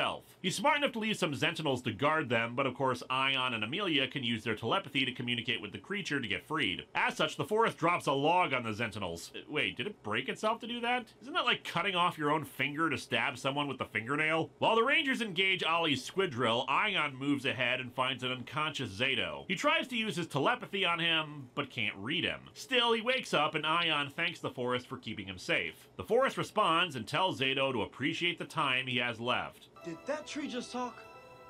You talked to it first. Well, yeah, you guys actually wandered into a colony of Entwives. Nick heads off to protect his own home from potential attack while the rest of the team returns to the command henge, where they give Zato his cosmic orb and he transforms into the Zenith Ranger, which has a very spiffy cape and he can wield the Master Morpher staff. Wow, slick color, dude. It's beige. Okay, technically champagne, but come on. The outfit is slick, not the color. So long, Fern and Billy haven't been resting on their laurels either, as they've begun the process of converting the base into a ship per the blueprints. And they're gonna need it, as we soon discover what planet Zed decided to conquer and make his own home base. Eltar, Zordon's homeworld. Ollie reports his failure, confused why teamwork didn't win through. Zed is actually amused by this, probably still riding high on conquering the planet, and says that he sees great potential in Ollie, beginning to groom him in the ways of evil. The true path to power is to only look out for yourself. Good enough, Zed, but you need to add some flair to it, like this. You must serve no master but your ambition. Anyway, let's move on to the next episode, Rock Out. Blitzblast is still transmitting from Earth and reports that Zed has set up prisons all around the planet that are holding anyone who's been resisting the takeover. The various Ranger teams have failed to break them open, and they've evidently been taken as well. Mick transmits them a bit from Space CNN or something, reporting on Bajillia locating Space an ancient CNN. Dragon Zord on the planet she's mining on, with the clear intention of having Ollie pilot it once it's excavated. Billy suspects that it's a lost member of the Cosmic Fury Zords, and they all agree that they need to keep it out of the villain's hands, even though this is most likely a trap. Javi comes up with the plan. They'll disguise themselves as a monster thrash metal band, distract the troops and miners, while Zato sneaks up to the Zord and uses the Morphin Master staff to reactivate it. This is an episode that would have contributed to the Fern and Izzy subplot, since Fern volunteers to go along, being the only other person who can play an instrument, much to Izzy's objection. Our heroes arrive. We're a band called, Meat Chrome. Nice execution. You're doing terrific. They set up and start playing. They're okay, but they're no Bulk and Skull.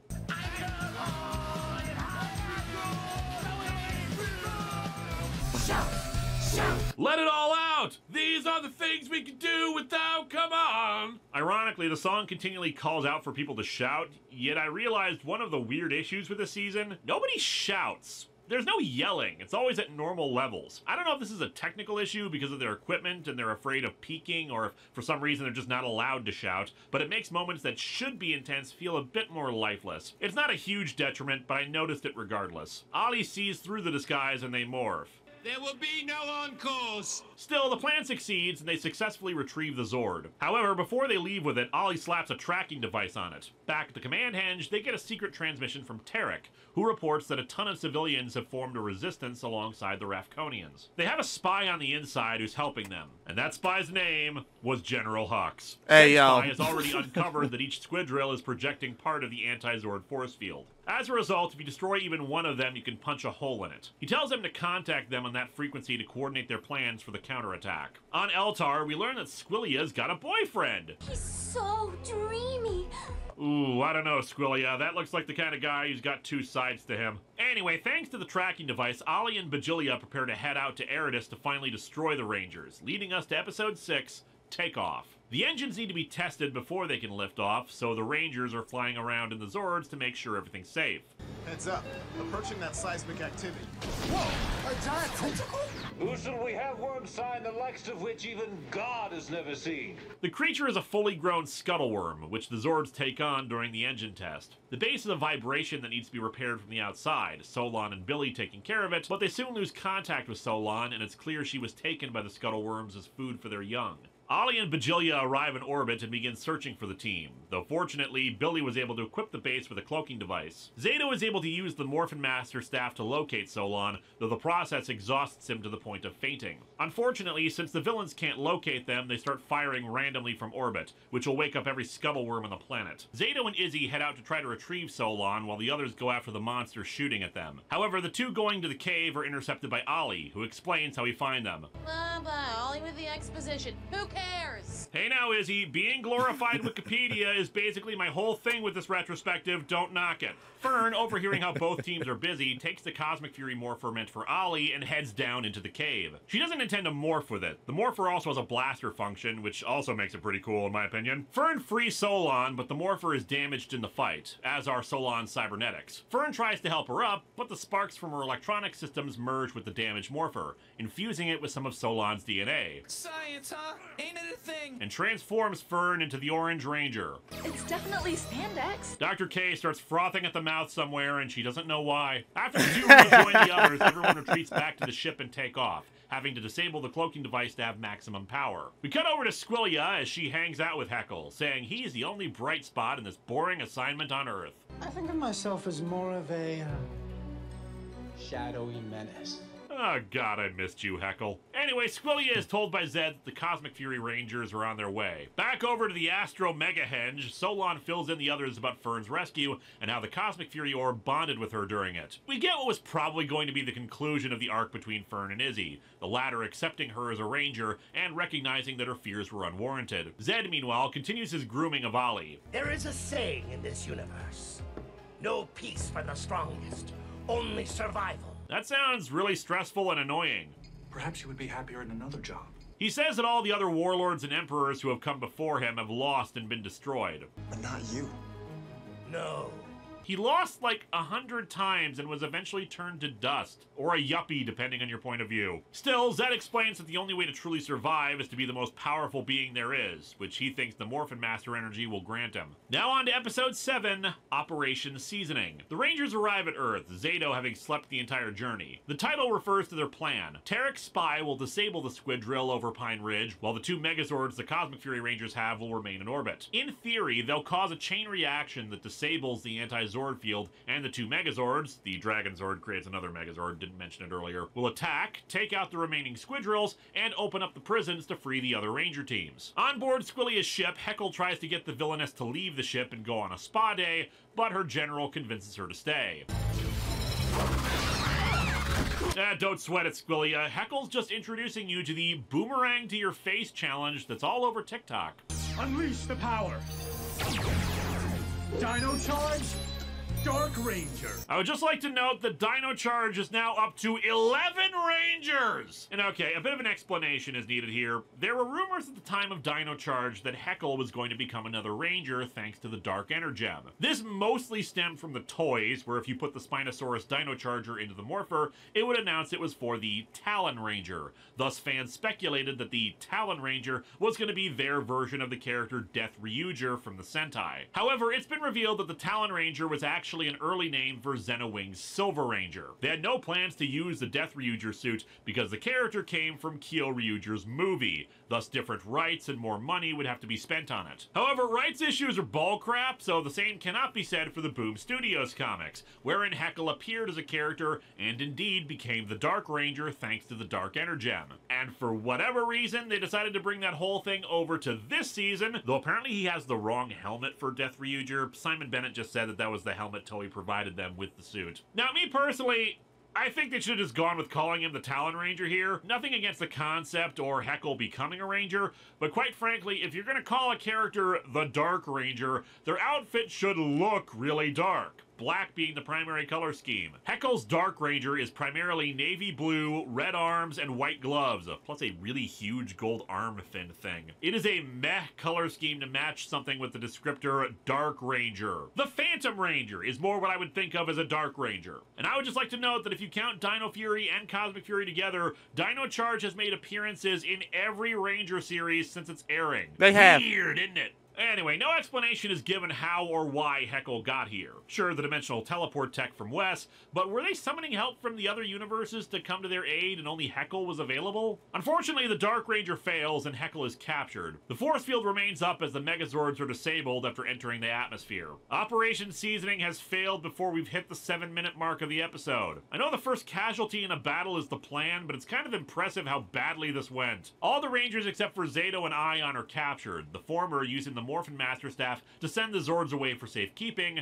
but yet again Zato collapses. They hole up with Tarek's resistance cell as Solon is brought in. When he regains consciousness, we learn what exactly is up. The Morphin Masters didn't exactly bring Zato back to life. They filled him up with their own magical energy, an energy that he draws from whenever he uses their staff to perform tasks. And without the Morphin Masters to refill the tank, Zato is quickly using up what's keeping him alive. Pop arrived with some gifts from General Shaw at Grid Battle Force. The teleporter devices used to transport massive objects like the Morphex towers. The new plan is to grab the squid drill and beam it right into the local prison, simultaneously disabling the force field and freeing the other Rangers. Strangely, this is yet another opportunity for a Rick and Morty clip. We just teleported into a galactic federal prison. I'm gonna go take a shit. The problem is they need time to set up the devices without getting caught, so Zato volunteers to use his magic. Which, of course, Ion and Solon have a bit of an objection to. It's been less than 5 minutes since we've learned that magic sucks the life out of you like a 6-foot mosquito. Zato says that ultimately this is his choice and there are bigger things at stake than his own life. He also has them swear this to secrecy so nobody worries about him and they can focus on the task at hand. So anyway, about that distraction. Operation Growth Hormones is go. The plan goes off without a hitch, though instead of smashing the prison, it just disables its shields, and the Rafconians aid the prison break. The Rangers reunite and morph to fight Squillia and her Sentinels. With the force field down, our heroes summon the Zords and begin destroying squidrills to cut off reinforcements. They capture Squillia and plan to interrogate her. From one ex-bad guy to another. Not bad. Someone else can take the next tentacle-related mission, though. Oh, she was that kind of streamer, eh? Anyway, next up is episode 8, Switching Sides. Zed is informed of Earth's ongoing liberation and Squillia's capture, and he does not give a rat's ass about either, since neither are relevant to his plan. Vigilia, however, is worried about her brand image if she doesn't go rescue her daughter, so is going to go retrieve her. Speaking of, our heroes try to use their Rafconian telepathy to glean her mind for information, and learn nothing. Sadly, while she was present around Zed a lot of the time, she was not paying attention to anything being said, only on her own vapid interests. The rest of our heroes return after successfully liberating several countries. Countermates, New Zealand is officially totally free. And free of Power Rangers, too. Apparently, regardless of the future of the franchise, production has officially left New Zealand after moving there in 2003. Really? Contacts the others to inform them that the Mighty Morphin Rangers have been liberated and they're going to deal with the remaining squidrills, leaving our heroes to ponder their next move. They want to free Ollie, which their Wait a minute. It left New Zealand? They're no longer producing power. Wow. Destroy his Dinohenge statue, severing his connection to the morphing grid, and consequently his corrupted energy. Ion finishes closing up his cafe until the crisis is over, when who should he run into entertaining people but Slither and Mucus, still in human form after the events of Dino Fury. He reads their minds to discover how they survived and how they have reformed. They were perfectly happy running their circus when Zed's invasion happened, destroying everything they built. Ion recruits them. Their shape-shifting and illusion powers will allow them to infiltrate Zed's base and get close enough to destroy Ollie's Dinohenge statue. Mucus laments that she wants to help, but the charm she used to become human has her locked in a human body she absolutely hates. Nobody should have to feel like they don't belong in their body. Power Rangers just said trans rights. Hell yeah. At ES, Simon Bennett confirmed that that's what they were going for. Honestly, they probably should have just said it outright. As I said earlier, there were people pissed about lesbians in Power Rangers and think that's grooming. Just go whole hog at this point. I know writers who use subtext, and they're all cowards. Zato uses his magic to restore Mucus to her mushroom form, causing Zato to yet again collapse. You know, the fact that Mucus could so thoroughly reform, stop being evil entirely, raises a lot of ethical issues about the Sporix beasts, what it means to be evil, and if it's actually possible for them all to reform. Is it moral to keep them imprisoned in their little gooey forms when they have the ability to change and giant robot fight go? Bajillia shows up at the warehouse to retrieve her daughter, but they fight them off and eventually turn him to dust. And I'm sure we'll never see Bajillia again. Slither changes into Squillia, and the two former villains head out to take a squidrill, Mucus posing as Squillia's lawyer. Also this. Yeah. I hated that when I was watching it. Ion and Solon do a terrible job trying to deflect everyone's concerns over Zato, and when he awakens, he admits to everything. Wow, they held the tension for a full second. Nah, actually this works out. Zato admits that seeing Mucus so uncomfortable living a lie was similar to how he was forcing his best friends to do the same by lying for him. He says they'll all get through this together, and we get a nice moment of a group hug before they get a transmission from Slither informing them that Zed's base is on Eltar. That night, the two villains sneak into the chamber with the Dino Henge statue. As your lawyer, I advise we blow stuff up. Mucus was the top student of Lionel Hudson Law School. By hiring me as your lawyer, you also get this smoking monkey. They set off an alarm by touching the statue, but surprisingly the dynamite still goes off, blowing it up and reverting Ollie to his civilian mode. They beg him to switch sides and help, but that's not exactly on the table. My lord. Boy. He says that they should suffer for betraying their emperor. I'm not a lawyer! I need a lawyer! I move for a bad court thingy. Thus we move into our penultimate episode, Master Plan. Solon has failed to find an alternative to reversing or recharging Zato, so they tell him not to use magic anymore to try to preserve his life. I promise. I'm only going to do what's right for the team. Zed contacts them to gloat not only that their plan to save Ollie failed, but that Bajillia has regrown. They're going to torture the captured villains, only for Ollie to turn his gun on them and warn the Rangers of Zed's plan, to turn himself into a Morphin Master. Unfortunately, Zed quickly recovers and blasts him back while cutting the feed. Zato says that while Zed couldn't destroy the morphing grid, he could sever the Rangers' connection to it and use its power for evil, so naturally they need to stop him. Right. Amelia declares they're going to leave now to go stop him, but Billy takes her aside and discourages her from going right away. Earth has been mostly liberated, but Ranger teams have been fighting across the universe to counter Zed's forces, resulting in a lot of destruction and refugees. Our forces are having to take them to New Tech City back on Earth. And that, my friends, is our explanation why in SPD aliens are living on Earth in such large numbers. Bravo, Cosmic Fury! You didn't need to explain that plot point. You didn't need to make the story fit the future depicted in SPD, but you actually took the time to do so. If you're gonna have continuity porn, there's no better time than an anniversary. Anyway, Billy wants her to wait until the other Ranger teams are ready to assist. Hit him with an overwhelming force, but she insists. I get what you're saying. But this rescue mission is the right thing for my team to do. I really wish they had included one line here, again for drama purposes. A response to that line with Billy asking, the right thing for the team? Or right thing for her? Sure, she's been able to power on through despite Ollie's mind control up until now, but now he's free and in danger. Plant the seed that maybe this rescue is more about her feelings than about stopping Zed. But in any case, they don't know Zed's timetable for absorbing the Morphin Master's energy, so it isn't necessarily a bad idea to try to stop him now. As my mentor Zordon would say, may the power protect you. And then he'd yell at us for breaking his stuff. They soon arrive at Eltar. Zed has unique taste in architecture. Actually, that's just the government building. They decided to finally drop the pretense. Bazilia's butler, who's been barely a character up until now, grows giant to try to destroy them. That fish is gonna get battered. Tommy, can this fish? Since it's the second to last episode and we need to eat through some footage, the Rangers combine all their Zords together to form the Cosmic Fury Ultra Zord to finish him off. It's kind of mad to me, not only because they're not all in a single cockpit, though it makes sense they wouldn't make a set for one for just a single scene like this. Anyway, our heroes storm the castle and free Ollie, Slither, and Mucus. Unfortunately, Bajillia set a trap for them. They're sealed up, the teleportation signal is blocked, and the place is rigged to blow in 20 seconds. A countdown to destruction?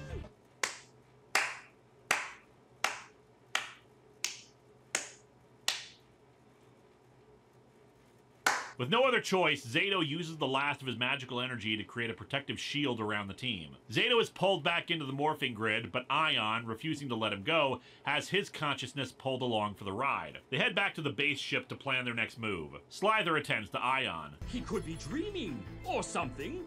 I'm a doctor of circus, not medicine. Don't worry, Mucus is a lawyer of circus too, so you're on the same wavelength. They detect the Master Captivator, but aren't sure they'll be strong enough to take down Zed, especially since they're down 2 Rangers. However, Ollie thinks they can use the element of surprise, since the villains must assume they're all dead, and combine all their individual weapons together, hoping that'll be enough. Zato's morpher, left behind after he became one with the Force or whatever, begins to glow blue, signaling that it's passing on to Ollie. Unfortunately, they're too late as they arrive. The energy of every Morphin Master now resides within me!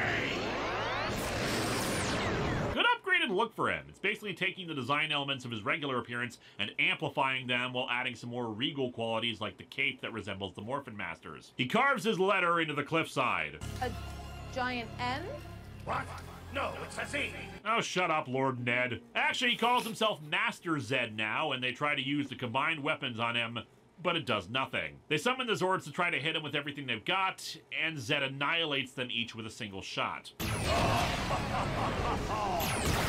Dark Spectre could see me now! Good idea. Does anyone have a torpedo designed to blow up a planet on them? Ollie and Amelia realize that since Zed now has the power of the Morphin Masters, they can use the Master Captivator to capture him just like the villains had done with the actual Morphin Masters. However, it seems they weren't the only ones with that idea. Bajilia and Scrozzle beam down and use it on Zed themselves. This had been Bajilia's plan from day one, and they intend to shatter the energy tube. A wave of pure evil will sweep the universe, purging the cosmos of all that is good. Can I just say, what an ingenious final plan for the villains for the 30th anniversary. Taking Zordon's sacrifice and the original Z-Wave and flipping it on its head to wipe out the forces of good the same way they were once wiped out. Oh, but it gets better, because remember, Bajilia's the CEO of a corporation. And yes, this will be bad for workers' rights, but those of us in the arms trade will make bank. I've said it over and over, but now it really is true. The greatest enemy of Power Rangers is money. For what may be the final season of the original continuity, they're fighting capitalism. Hell, they're not only utilizing the Z-Wave for this, but they were funding and promoting and merchandising Lord Zed for this whole thing. The villain utilizes the capitalistic exploitation of nostalgic imagery for their own greed? Message, Spock? None that I'm conscious of. Man, I've got Star Trek on the brain for some reason. Mucus and Slither beam down to help the Rangers, while Solon puts out a distress call to all other Ranger teams in the universe to warn them of what's up. And this leads us into our final episode of Cosmic Fury and 30 years of Power Rangers. The end. Ion finds himself in a void confronted by Zato the White I want to know what he thinks about this. I am dying to know what he thinks about this. Slither and Mucus attack in a stolen squidrill, saving our heroes. Bajilia summons her fleet of squidrills to blockade the planet and prevent them from escaping. In the void, the figure claims to not be Zato, that Ion's mind is just seeing what he wants to see. The figure does recognize the words Zed and Rangers, but he doesn't remember anything, only that the morphing grid has connected the two of them. The reformed villains try to clear a path for the Rangers through the blockade, but there are simply too many and they have to retreat to the Rangers' ship. Fortunately, help arrives thanks to Solon's Mayday. Billy in the original Megazord, alongside the Astro Megazord, the Galaxy Megazord, the Ninja Blaze Megazord, and the Beast X Megazord. I'm a little disappointed by these choices. Not that it isn't cool to see them all, just that given that this is supposedly the end of the original continuity, I would have preferred a representative from each era of the show. Still, point is, the squidrills are all being handled by the Megazords. Unfortunately, a Sentinel gets tossed into the Master Captivator, cracking the glass on it. While the Rangers have the thing, it's now only a matter of time before it ruptures. The figure is able to locate Zato in the morphing grid, but says that his mortal life is completely over. He says he can help in other ways too, but that also Ion's friends need him and he'll send him back. There's something I used to say in times such as these. May the power protect you. Oh my god, guys. I think it's Gosei! Firm suggests taking the Captivator somewhere where it can blow safely. This man, I swear to God. It'll reach every corner of the universe. Yeah, I mean, after all, the Z-Wave certainly wiped out Scorpius, Lothor, the Trubian Empire, Voltor and Flurius, the Fear Cats, the Warstar Insects, the Armada, Galvanax, Madame Odious, and about 50 gajillion other minor villains and monsters out there. And you know, some of those villains I didn't mention weren't affected because they were stored in other dimensional realms and whatnot. Surely somebody knows how to send it to, like, the Dark Dimension or something? Actually, they do take me up on that idea, but in this case, their choice is the morphing grid itself, which seems like a terrible idea since I feel like it could corrupt it and turn the grid evil, but whatever, they've got a plan. There's only been one place we've been able to access the grid directly before. The altar of Zordnia. What about when Beast Morphers access the grid directly for power or sending out distress signals? Or Hartford managing to send Alpha into the morphing grid? Sorry if I'm suddenly bringing continuity into this 30th anniversary season that features tons of continuity references. Anyway, they head to Zordnia, and Javi is prepared to use the staff again despite the risk. Ollie suggests that maybe the problem is that they need to share the danger, all together putting the staff in instead of just one person taking the brunt of it. Somehow, I feel like this will result in all of you losing an arm, but it doesn't matter for the moment because Bajilia shows up, having stowed away on their ship. Somehow, and like any real CEO, she doesn't know when to friggin' quit already. They blast her, but... Are you kidding me? And just like a CEO, to continue to ruin things even after they're gone. The Rangers try to put the staff in, but it's pulled away by Zato, who has become a Morphin Master. He brings them all into the Master Captivator to confront Zed. However, it's not to fight him. They're all energy inside of the tube, so this is just a way for them to communicate with a familiar point of reference. Zato explains to Zed what's going to happen with the tube, and Zed thinks he'll rule unopposed. But, of course, they point out that when this happened to Zordon, he didn't stick around after. This will kill him. It's like you told me. No peace for the strongest. Only survival. And thus the ultimatum. Zato can save Zed's life, but only if he relinquishes the power of the Morphin Masters, become what he was before. He refuses at first, but Ollie reminds him that there's no point in being this powerful if it's just gonna make him go poof. This is his only chance for survival, and he finally accepts. Zato does so, and in a flash of light, it appears that Zed has grown giant-sized and destroyed the Rangers, having betrayed them after releasing the power. However... Zeddy? Huh? Would you shut your trap? Rita! I told you not to bother me at work! Naturally, it's all an illusion. They're back on Nibiru, the nightmare planet that Zato and Ion ended up on last season while retrieving some of their Zords. Zed will be forced to live out the rest of his days in this place until he's reformed. The same thing will happen to any other evil force that tries to rescue him. Though, couldn't they beam him up from orbit or something? Zato suggests that maybe Lord Zed can be redeemed, that even he's capable of becoming a force for good. You want a straw, too? You're so ungrateful! At least you have lips. The hero we always needed. The Morphin Masters aren't certain how Zato became one of them, but Ion speculates that the being he encountered in the grid probably helped to do it, though even the Morphin Masters are unsure of who that was. Zato says his farewells to them, as his time as a mortal is over. Our heroes head home, Javi performing a concert with a song called May the Power Protect You, which Billy thinks is cool since that was Zordon's catchphrase. Javi got that from me. It's what the being in the voice said to me. Wait. What? You've got to tell me everything. Santara gives birth to Amelia's sister and is named after Pop Pop. And with Zato watching them from the morphing grid, that's where we end it. And really, there's only one thing to sum up this season and the rest of Power Rangers as a whole. Cool, coolio. Power Rangers Cosmic Fury is very good. It is not great. I've discussed already the big problem with it, that it doesn't push its dramatic elements as far as they should. Now, I've heard that part of that is Hasbro's fault, that they insisted things can't be too sad, can't have characters too upset, which is a major detriment for narrative, and I would hope that they would see that going forward. Maybe that's why I had Star Trek on the brain.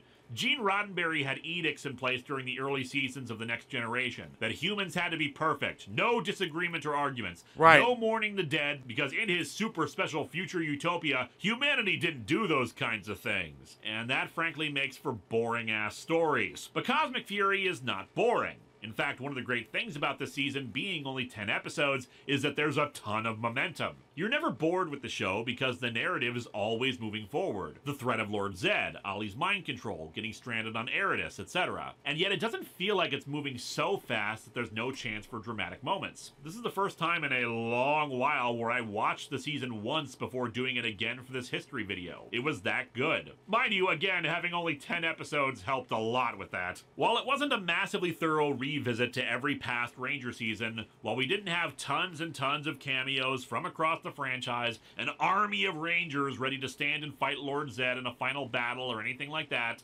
it still showed immense respect for its past. It built on what came before, both in the ultimate plan of the villains, while also making sure we remembered that these Rangers were more than worthy to hold up the legacy of this show. I expressed after Once and Always my fear that they'd undo Zordon's death. And they didn't. We can presume the being in the void was him, but even if it was, that's not the same thing as a full-on resurrection to capitalize on nostalgia. It's it was not. Our beloved mentor. It's not. The only thing that represented was that Zordon is somewhere. It's not that he's coming back. It's not that like he's gonna be resurrected. It's that this entity, Zordon, did not go away fully. That's the main thing that everyone was excited about. It's just the fact that for the longest kind of time we were wondering whether or not Zordon, because of the fact that Zed came back, was still present, his spirit was still present, Rita's spirit was still present. Is it a possibility for Zordon's spirit to still be present? And it is. It is in somewhere in the convoys of the morphing grid, and even the morphin masters don't even know he's in there, which is by far the craziest thing ever.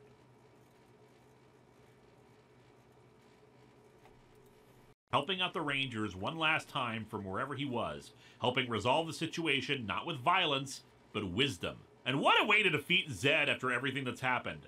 Not with guns, not with some MacGuffin crystal or a Deus Ex Machina special effect explosion, but by getting him to surrender. And nobody would have guessed that. All-out destruction is rarely the most optimal strategy. I applaud the risks they did take, the barriers they did push against with it.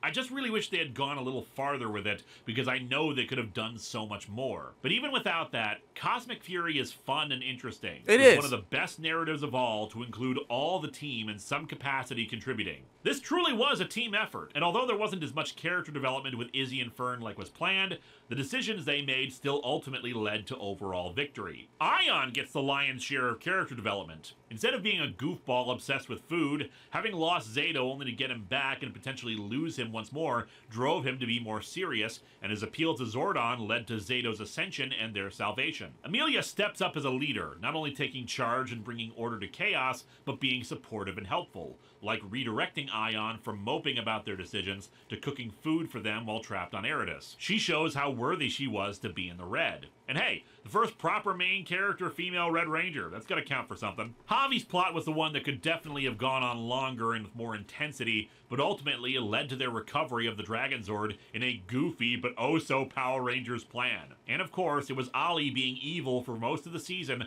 that allowed him to learn the lesson from Zed that got him to change his mind. From a behind the scenes note, apparently Kai Moya was unavailable for filming a lot of stuff with the others due to his own schedule, which influenced the decision to make him evil, and if that's true, then good job, production team. Once again, art from adversity, because that plot line was very enjoyable. Yeah. Sadly, because Cosmic Fury was a non-union production, Barbara Goodson couldn't reprise her role as Rita, despite doing so for Once and Always. They got Susan Brady, the voice of the Mystic Mother, once again for the role. Good! I've never been fond of her voice for Rita, but honestly, I think this might be her best performance as the role. Well done there. On that note, I've seen a lot of people confused why this would be Zed's hell, since after all, he did love Rita. He even grumbles about that to himself during this. And apparently they all forgot that these two bickered and argued and drove each other nuts all the damn time. All the time. They might have loved each other, but sometimes the people you love are the ones who annoy you the most. And sometimes hell isn't big tortures, but lots of little tortures continuously gnawing at you. And hey, just because they love each other doesn't mean they're good for each other. Definition of toxic relationship there. So, where do we go from here? Well, this might just be the end. Simon Bennett is no longer the showrunner and has declared that this was made with the intention of it being the end of the 30-year, mostly continuous continuity. There has apparently been an announced reboot being headed by Jonathan Entwistle and Jenny Klein, though production was slowed by the various Hollywood strikes of 2023. Supposedly, this reboot will come out in 2025. If this is the end, then they went out on a high note. Not the best anniversary, but better than some other endings. Then again, given how many times this franchise has declared its ending, I'm sure I'll see you next time in whatever Power Rangers series ends up happening. I don't know yet if I'll continue History of Power Rangers with the reboot. As I said in the RPM videos that I made back in the day, I don't like reboots in different continuities. I want the story to continue, to see the next thing out there, and this series began with my desire to share insights about the thing from my childhood, this nostalgia trip I was having. Obviously, I'll keep working to restore old ones, whether they got Content ID claimed or rewritten, re-edited ones with better quality footage, but this might be the end of History of Power Rangers, because maybe that story belongs for someone else to tell. How this new reboot is their introduction to the franchise, and they want to explore their feelings about it. Right. But then again, I like making money, and History of Power Rangers has continually proven to be the most popular thing I do. There's a reason I have When's the Next History of Power Rangers t-shirts. So I've made no decisions at the moment. All I know is that I love Power Rangers. I love Tokusatsu. I love giant robots, and I love rubber-suited monsters. Here's to what came before, and here's to what comes next. Forever and always, may the power protect us all. Facts.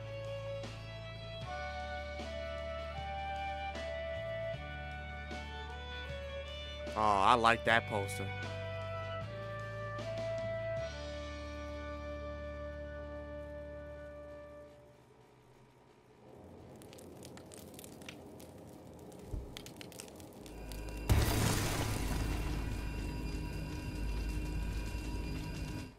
Nice. That doesn't sound like CEO behavior.